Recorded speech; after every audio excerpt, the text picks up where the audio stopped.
छत्रपती संभाजी महाराजाच्या भूमिकेमध्ये आपल्याला सर्वांना सुपरिचित असणारे डॉक्टर अमोल कोल्हे आपल्या समवेत आहेत. अमोल कोल्हेंचं आणि सातारचं नातं हे फार वेगळं आहे.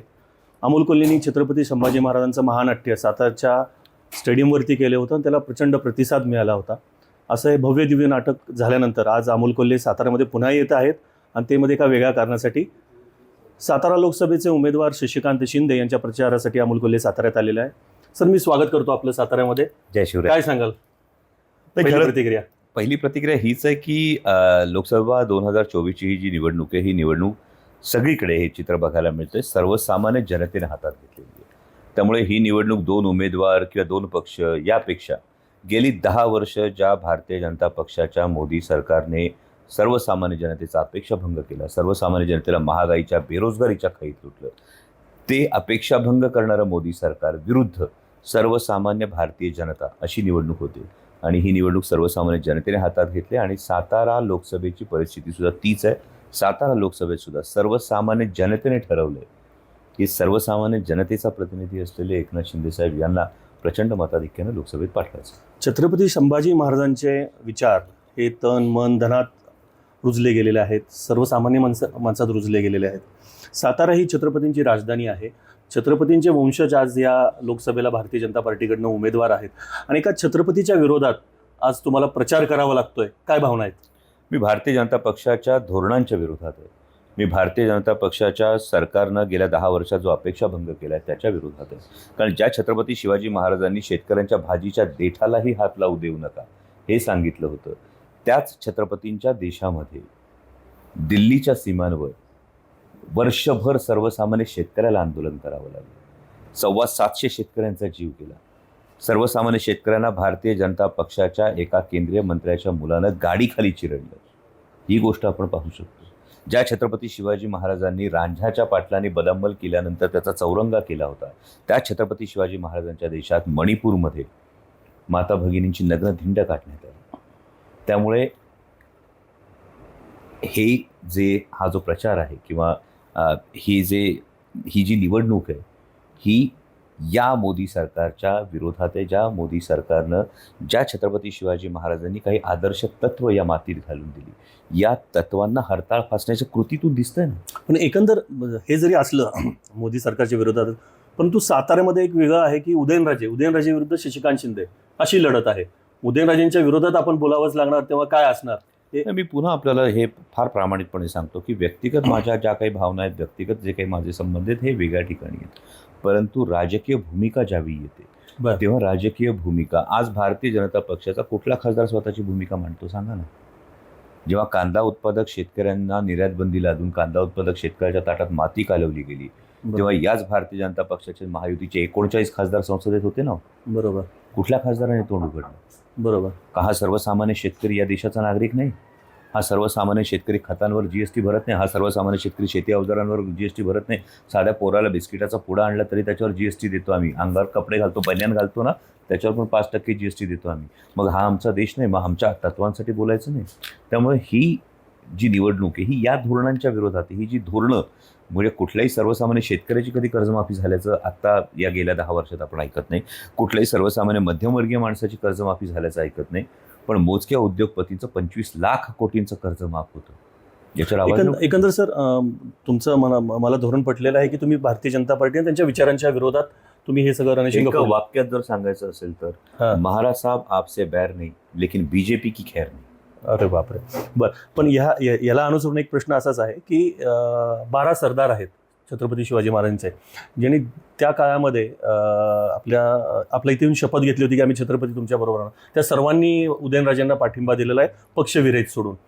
तर एक कुठंतरी मनामध्ये की आपण एक छत्रपती शिवाजी महाराजांची भूमिका केली, मनात रुजलेलं आहे तुमच्या. आणि हे सगळं करत असताना ही भूमिका म्हणजे एका बाजूला छत्रपती शिवाजी महाराजांची भूमिका आणि एका बाजूला ही भूमिका, आणि ती पण आज राजधानी सातारामध्ये. सर, त्याच्या बाबतीत काहीतरी असेल ना मनात विधान? नाही, कारण पुन्हा ही परिस्थिती आहे की महाराज साहेबांची आज जर बघितलं असेल तर 2.5 वर्ष राज्यसभेची कारकीर्द अजून शिल्लक आहे. मग ही कारकीर्द शिल्लक असताना सातारकरांना संधी आहे 2-2 खासदार मिळवण्याची. म्हणजे राजगादीचे जे वारसदार आहेत ते राज्यसभेत आहेत आणि जो लोकनेता आहे तो लोकसभेत आहे. सर्वोच्च इतर सातारकरांना ह्याच्यामध्ये सर्व उत्तम संधी आहे. बर म्हणजे वरिष्ठ सभागृहात महाराज साहेब आहेत बरोबर. आणि लोक नेते जे आहेत शशिकांत साहेब शिंदे हे लोकसभेत जातील. तर शशिकांत- सातारकरांना ही संधी आहे. दोन शशिकांत शिंदे कायम स्वतःला एक मावळा समजतात. मी जावळीचा आहे, मावळा आहे, त्याच्याबद्दल काय सांगा? 100%. कारण मागच्या सगळ्या निवडणुका जर आपण महाराज साहेबांच्या बघितल्या तर इरेसरीनं लढणारा मावळा कोण होता तर शशिकांत शिंदे साहेब होते.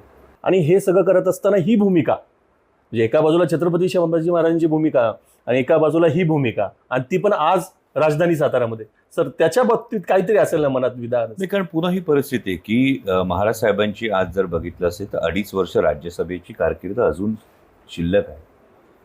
मग ही कारकीर्द शिल्लक असताना सातारकरांना संधी आहे 2-2 खासदार मिळवण्याची. बर. म्हणजे राजगादीचे जे वारसदार आहेत ते राज्यसभेत आहेत आणि जो लोकनेता आहे तो लोकसभेत आहे. इतर सर्वोच्च सातारकरांना ह्याच्यामध्ये सर्व उत्तम संधी आहे. बर म्हणजे वरिष्ठ सभागृहात महाराज साहेब आहेत बरोबर. आणि लोक नेते जे आहेत शशिकांत साहेब शिंदे हे लोकसभेत जातील. तर शशिकांत- सातारकरांना ही संधी आहे. 2-2 शशिकांत शिंदे कायम स्वतःला एक मावळा समजतात. मी जावळीचा आहे, मावळा आहे, त्याच्याबद्दल काय सांगा? 100%. कारण मागच्या सगळ्या निवडणुका जर आपण महाराज साहेबांच्या बघितल्या तर इरेसरीनं लढणारा मावळा कोण होता तर शशिकांत शिंदे साहेब होते. आणि त्यामुळे ही जी प्रामाणिकपणा होता, ही जी निष्ठा होती, आणि आज महाराष्ट्राच्या स्वाभिमानावर एक घाला घालण्याचा प्रयत्न झाला. 2 मराठी माणसांनी निर्माण केलेले पक्ष, म्हणजे वंदनीय हिंदू हृदय सम्राट शिवसेना प्रमुख बाळासाहेब ठाकरेंनी निर्माण केलेली शिवसेना आणि आदरणीय शरदचंद्रजी पवार साहेबांनी निर्माण केलेला राष्ट्रवादी काँग्रेस पक्ष, हा कोणी फोडला हो? मग हा महाराष्ट्राचा स्वाभिमान नाही डिवचला गेला का? गेल्या 5 वर्षामध्ये सातत्यानं भारतीय जनता पक्षाचे राष्ट्रीय प्रवक्ते असतील, त्यानंतर माननीय राज्यपाल महोदय, माजी राज्यपाल जे होते ते असतील, अनेक नेते असतील, यांनी महाराष्ट्रातल्या महापुरुषांचा अवमान नाही केला का? मग हा जो महाराष्ट्राचा स्वाभिमान डिवचला जातो, महाराष्ट्राच्या नशिबातले उद्योगधंदे कोणी इतर राज्यांमध्ये पळवून नेले, हे प्रत्येकाचे प्रश्न आहेत ना आमचे. आमच्या युवकाचा प्रश्न आहे, हा आमच्या शेतकऱ्याचा प्रश्न आहे. आणि या प्रश्नांना वाचा फोडण्यासाठी साताऱ्याला सुवर्ण संधी आहे. 2 खासदार साताऱ्याला एकाच वेळी असू शकणार आहे. डॉक्टर साहेब, तुम्ही महाराष्ट्रभर फिरताय. मी थोडंसं आता महाराष्ट्राच्या प्रश्नांबद्दल आणि राष्ट्रवादीबद्दल मला बोलायची की साधारण 10 जागा उभ्या केलेल्या आहेत. 10 जागांमध्ये आपल्याला काय वाटते, कसं वातावरण आहे? तुम्ही सगळ्या ठिकाणी फिरत आहात, काय सांगाल? म्हणजे आता तरी वातावरण असं आहे की प्रचंड चांगला स्ट्राईक रेट असेल. बर. आणि ही अतिशयोक्ती ठरणार नाही, कदाचित 10च्या 10 जागा राष्ट्रवादी काँग्रेस पक्षाच्या निवडून येतील. अरे बाप. पण दुसरी गोष्ट, या पहिल्या दोन्ही जे वोटिंग झालेलं आहे, फर्स्ट फेज, सेकंड फेज, या दोन्ही वोटिंग्समध्ये अचानकपणे 11 दिवसानंतर टक्केवारी वाढलेली आहे. आणि त्याच्यामध्ये अनेक लोकांनी शंका उपस्थित केल्या विरोधी पक्षांची की एकदम 6-7% टक्केवारी 11 दिवसानंतर वाढते कसे? तर आपण संसद रत्न आहात, तर काय सांगाल या बाबतीमध्ये? कारण या एकूणच लोकशाही प्रणालीविषयी संशय घेण्यासारखी जागा आहे. शंका घेण्यासारख्या अनेक परिस्थिती याच्यामध्ये निर्माण होतात. कारण जर मतदानाची एकूण आकडेवारी 11 दिवसांनी जाहीर होते आणि त्यातही एकूण मतदान जाहीर न होता केवळ टक्केवारी जाहीर होते, वस्तुस्थिती अशी आहे की तिथला ग्राउंड रिपोर्ट हा आहे की खरं तर मतदान कमी झालेलं आहे. आणि हे मतदान जे कमी झालेलं आहे कारण जी 2014ला 2019ला एक प्रकारे लाट होती, एक मोदी लाट होती, आणि माननीय पंतप्रधानांची ही जी काही जादू 2014-2019ला होती ती झपाट्यानं ओसरताना आपल्याला दिसते. कारण सर्वसामान्य जनतेचा अपेक्षाभंग झाला आहे. 2019ला एक निर्णय लोकांनी घेतला की 5च वर्ष दिलीत, आणखी 5 वर्ष देऊन पाहू. परंतु आता मात्र हा संपूर्णपणे अपेक्षाभंग सर्वसामान्य जनतेचा झालेला आहे आणि त्यामुळे ही लाट पूर्णपणे ओसरलेली आहे. हे भारतीय जनता पक्षाच्या अनेक उमेदवारांच्या तोंडून ऐकायला मिळतं. एक जर आपण गोष्ट बघितली तर 2019ची निवडणूक ही राष्ट्रीय मुद्दे चर्चेत होते. 2024च्या निवडणुकीत राष्ट्रीय मुद्दे नाही चर्चेत घेतले जात भारतीय जनता पक्षाकडे. कुठेतरी वैयक्तिक आरोप करा, कुठेतरी वैयक्तिक टीका करा, कुठेतरी वैयक्तिकरित्या उमेदवारांना अडचणीत आणण्याचा प्रयत्न करा, हे सगळं होतं. आणि त्यामुळे याचंच जर आपण निष्कर्ष काढला तर तो निष्कर्ष हाच आहे की भारतीय जनता पक्षाची लाट ही पूर्णपणे देशात झपाट्यानं ओसरताना दिसते आणि हे चित्र स्पष्ट आहे. शेवटचा प्रश्न, इंडिया आघाडी किती रेसमध्ये पुढे जाईल? इंडिया आघाडी सरकार बनवते. तर हे होते छत्रपती संभाजी महाराजांची भूमिका साकारणे डॉक्टर अमोल कोल्हे, जे स्वतः शिरूर मतदारसंघात आत्ता उमेदवार आहेत. मात्र सातारच्या राजधानीमध्ये ते आमदार शशिकांत शिंदे यांच्या प्रचारासाठी आलेले आहेत आणि त्यांनी सांगितलेलं आहे की सातारकरांना 2 खासदार मिळतील, एक राज्यसभेचा असेल आणि एक लोकसभेचा असेल. सर, आपण वेळात वेळ काढून आमच्याशी बातचीत केल्याबद्दल धन्यवाद. सुजित आंबेकर, NDTV मराठी, सातारा.